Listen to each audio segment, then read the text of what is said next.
Hello everyone and welcome to the channel. I hope every one of you is fine. So in this video, we will be comparing September 2021 intake with respect to January 2022 intake. We will be comparing the pros and cons of these both intakes with respect to different factors as you can see on the screen. We'll be talking about the jobs availability, whether your university will be being online or offline, accommodation, quarantine cost, etc. So there will be all these different factors with respect to which we'll be comparing these both intakes. And there will be timestamps in the description below if you feel like to skip around in the video, or whether if some topic is more interesting and you want to skip around. So there will be timestamps in the description below.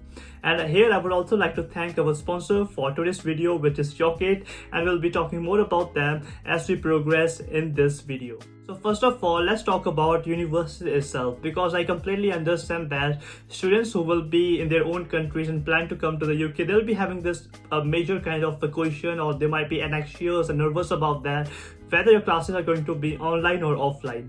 And here I want to kind of refer to the latest UK lockdown map, like where they kind of propose that there will be certain days when a few of the different sectors kind of opens. So the current update is that from 17th of May onwards, the restaurants will be opening for their indoor settings. And secondly, the major relevant kind of the update is for your universities. For the universities can open from 17th of May itself.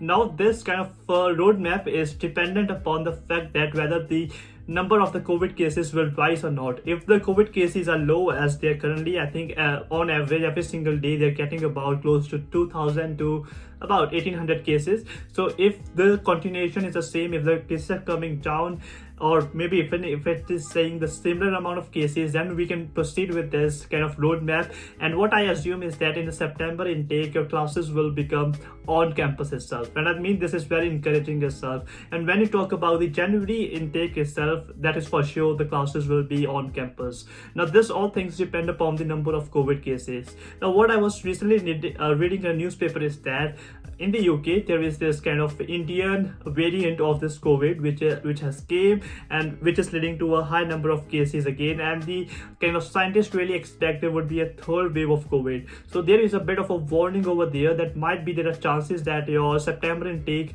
again could be online itself. But I think is that for your January intake itself, it will be for sure be your on campus. So here what I think is that as per the current plan, your September intake will be coming on campus. And I would say that if you're coming in September intake, it could be like in the initial 3 months you're doing the online classes, and as you progress towards the later end, you can the classes might be on campus, and you can get that kind of a hybrid kind of experience that you can socialize with your friends in the second term itself. So well, this is my comment on the universities, whether it will be online or offline. Now moving on to the second topic, which is in terms of your jobs availability. Now, as I said you, from 17th of May, the restaurants, the hospitality sector is starting to open, and hospitality sector is the one where most of the students are employed. So most of the students kind of work as a receptionist, or they work as a waiters in the restaurants, or like in the different hotels they work in. And given that the restaurants are opening for their indoor settings, so there will be high demand for employment, that they want someone to work in the restaurants, and mainly the students do these all jobs. So again, I would say that people who are coming in September, your employment chances will be quite high. And let me just give you the second update. The second update is that in terms of the lockdown roadmap, from 21st of June onwards, there won't be any social limits. So even the nightclubs can open from 21st of June itself.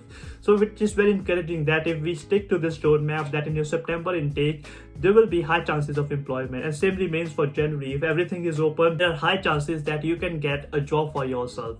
So I mean, in terms of job, I think the employment rate will be quite good as compared to the now. For example, in the May intake, I mean, the students can still get the benefit if they have came recently. Might be the employment sector is opening from 17th of May, but if you had come like last year in the September, I would definitely say that the jobs were comparatively very less. So I was really encouraged, like students who are coming in the September intake, that just be happy that you'll be having more chances for employment. So now before I dive and progress more in this video, I would really like to thank our sponsor, which is Yocket.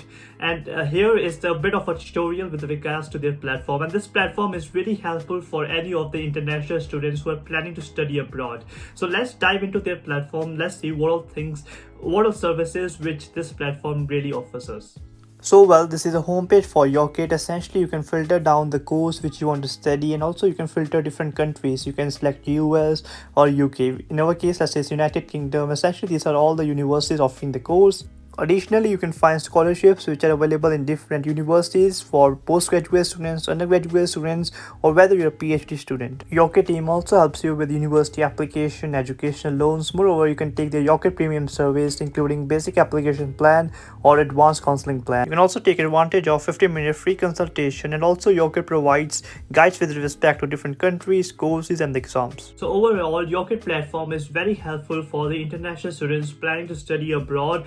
Moreover, you can take the advantage of the special code Jashandeep30 and you can get 30% discount on Yocket's premium services. So do take the benefit, and I mean, like, this platform is very kind of powerful as they've got all these services all in one solution on this platform itself. So do check out Yocket. There will be all the necessary links in the description below. Well, back into the video. Number third thing which I want to analyze is with respect to your quarantine cost. Now, as you remember that India is in the red list country, Bangladesh is in red list country, Pakistan is in red list country, and I know my viewers are they're quite diverse. Only 40% are from India, the rest all are from US, Malaysia, Spain. So what you have to really check is that whether your country is in the red list or not. So I can really vouch it for India or Bangladesh or Pakistan that they are for sure in the red list countries currently. So what the rule is that if your university is in the England area, you have to do your quarantine in the hotel, and it will cost you additional £1,750 for 10 days of stay in the hotel, where they will be providing you with food, accommodation, and everything, right? And the second, you have to also pay for your COVID test. Now think about this: if this kind of red list kind of ban extends until close to September, then the students who are coming in the September intake, they have to pay this high cost. So that will be a bit kind of a disadvantage of coming in the September intake. So I think that will be a bit of a downside, that when you're coming in the September intake, that you have to pay this large sum of money for your quarantine itself. But might be that the India does well and the Indian COVID cases really comes down. Similar remains for the other red list countries, that if their cases go down, the UK can really like put them in the normal countries list, and there won't be any kind of restriction that you have to do your quarantine in a hotel itself. So let's pray for that, and people in the India as well. I hope that the government really does a good job over there. So this is something we want to talk about, the quarantine, and I think like this kind of the assumption really remains same for your January intake as well. If this red list country restriction extends until January, you have to still pay this £1,750. So this is quite dependent upon the number of COVID cases in the red list countries, whether you have to pay this additional £750 or not. So well, this is something I want to talk about, the quarantine cost. And the number fourth factor, I want to talk about your accommodations itself. Now, in terms of accommodation, I would say that there's that you can easily get an accommodation, especially in the September intake itself. I have been staying in the UK, and I can really say you that there are a lot of accommodations which are empty. So you don't have to worry much about your accommodation just now. So as you tend towards the end period, you can think about booking your accommodations. And if you require any kind of service for your accommodation and you want to book an accommodation in the UK, there's a platform called Amber Students, and if you go to their platform Amber Student, they can help you with your accommodation needs, and they have got accommodations all over in the UK. So I kind of recommend you that kind of platform. The link will be in the description. Click that, and they also provide 100% free consultation. So do check out that platform. That's quite helpful. So well, this is the kind of the four different things which I'm going to touch in this video. I want to compare the September intake with respect to January intake. I'll be saying you for September intake is that if you're thinking about kind of avoiding this quarantine cost and you're planning to do that course in the January, just make sure that your course is available in that January intake, because there are many courses which aren't available in the January intake. Usually the September intake has got the highest amount of courses available because most of the students join the university in September intake, whereas in the January there aren't much of the course availability, course variety available. So do check out that if you're planning to kind of deferring from September to January just due to this quarantine cost.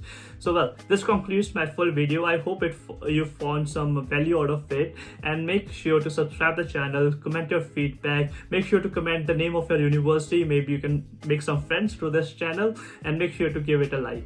Thanks for watching and taking your time, and have a nice day ahead. Bye.